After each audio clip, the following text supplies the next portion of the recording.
Nestor Robert Marley, famously known as Bob Marley, was born on February 6, 1945, as the only child of Cedella Malcolm and Captain Novell Sinclair Marley. He was born at Cedella's father's farm in 9 Mile, St. Anne's Parish, Jamaica. He stayed on his family farm until he was 6. In 1951, Bob went to live with his father in Kingston, Jamaica. When Cedella arrived the following year to look in on Bob, she discovered that he had not been living with his father, but had instead been living with an elderly woman named Mrs. Gray. Once mother and son were reunited in 1952, they returned together to their rural Jamaican home in St. Anne. Bob learned later that his father had died and his mother moved to Kingston without him to earn a better living. In 1956, Bob was moved from his father's farm to live with his mother's sister, for whom he tended a herd of goats. He was reunited with his mother when he moved to Kingston to join her in 1957. This otherwise happy reunion was marred by the fact that they now lived in Kingston's West Side ghetto known as Trench Town. In 1959, after attending several area schools including Ebenezer Wesley and St. Aloysius, Bob ended his formal education when he quit school. He spent time playing soccer, hanging out with other ghetto youth and gradually picking up music. In 1960, together with his closest friends Bunny, born Neva Livingstone, Bob began to cultivate his musical talents. He and Bunny built rudimentary instruments, and together they practiced singing by imitating Fats Domino, Louis Jordan, and the harmonies of Curtis Mayfield's impressions.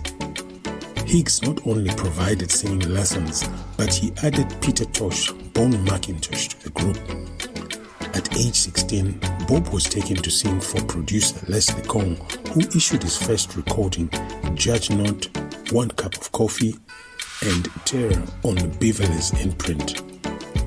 Later in 1963, Bob, Peter, and Bunny recorded for Clement Coxon Dodd, who was one of the 3 biggest producers of Jamaican popular music on the island. The Wailing Wailers continued to have success with a series of solid selling singles. By the end of the year, it was clear that Bob was the natural frontman of the group. This led to friction that ultimately broke up the original 3-member group. Early in the year, Bob met Rita Anderson, also known as Alpha Rita Constantia Anderson, whom he soon married. Together, Bob and Rita had 3 children, although Bob had other children outside his relationship with Rita. Later this year, Bob moved to Wilmington, Delaware.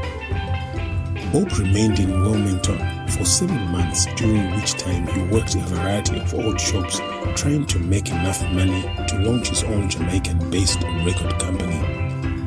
While in Wilmington, Bob stayed with his mother, who had previously relocated to the United States. In 1969, Bob, Peter, and Bunny, under the name of the Wailers, recorded a series of successful singles for Johnny Nash and Danny Sims' JAD label. In the middle of the year, Bob was again in Delaware, making and saving money to open his own studio in Jamaica. Later in 1970, the Wailers began recording a series of now classic singles for producer Leslie Scratch Perry, in which would be a legendary lineup: Bob Marley, Bunny Wailer, Peter Tosh, and the Barrett brothers, Aston and Carlton, as the rhythm section. In 1971, at the end of the year, the group was abandoned in London with no means to return to Jamaica. Bob made contact with Island Records head Christopher Blackwell, who fronted him the money to get the band back to Jamaica and make an album. The association quickly made Island Records the most important reggae music label. Bob Marley with the Wailers then released Catch a Fire in 1972. The album had modest success and a degree of crossover appeal to the rock and roll style guitar and keyboard overdubs that Blackwell added to the original tracks. In January 1973, the album was released in the United States and forever changed the way reggae music was packaged and marketed. Catch a Fire was soon universally recognized as the first genuine reggae album in history. The Wailers then launched their first official tour. In 1974, the Wailers reached international exposure due to Eric Clapton's cover of the Wailers song, I Shot the Sheriff. The song went to number 1 and sparked an enormous amount of interest in the reggae style. While they were experiencing the most success they had had, the original 3-member Wailers corps disbanded. Bob continued to use the Wailers name for the rest of his life. Without Peter and Bunny, Bob went on to release the Natty Dread album at the end of the year. In January 1975, the original Wailers officially disbanded. Then in 1976, Bob appeared on the cover of the Rolling Stone magazine.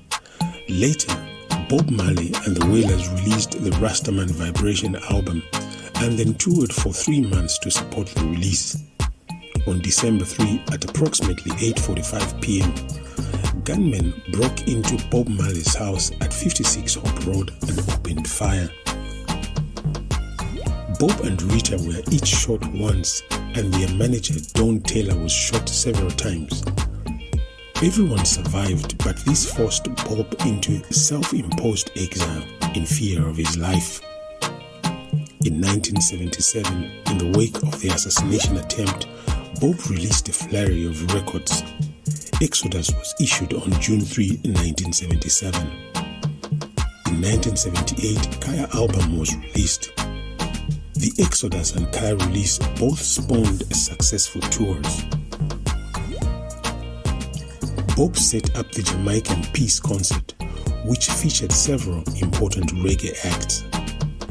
The concert was produced to help settle some of the violence that had been tearing the island apart.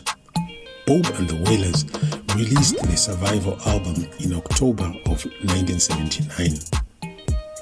The album was another big success and led to another international tour, which was launched in Boston at the end of October. The famous Surprising was released in June and was supported by another international tour. During the tour, Bob Marley collapsed while jogging. It was soon discovered that he had suffered a stroke and the rest of the tour was cancelled. The last live show that Bob Marley and the Wailers played was on September 23, 1980 at Pittsburgh Stanley Theatre. In the wake of his collapse, Bob was diagnosed with terminal cancer in his stomach, lungs and brain. At the end of the year, Bob traveled to Bad Wiessee, Germany, and seeking non-traditional treatment from Dr. Joseph Isals. Dr. Isals was able to extend Bob's life, but could not successfully treat cancer. In 1980, on October 4, American popular musician Stevie Wonder released a tribute to the cancer-stricken reggae superstar. The song was reggae-like in style and was called Master Blaster Jammin'. At 11:45, May 11, 1981, Robert Nesta Marley, the first third world musician who rose to international superstardom, died. In his death, Bob was treated as a Jamaican national hero.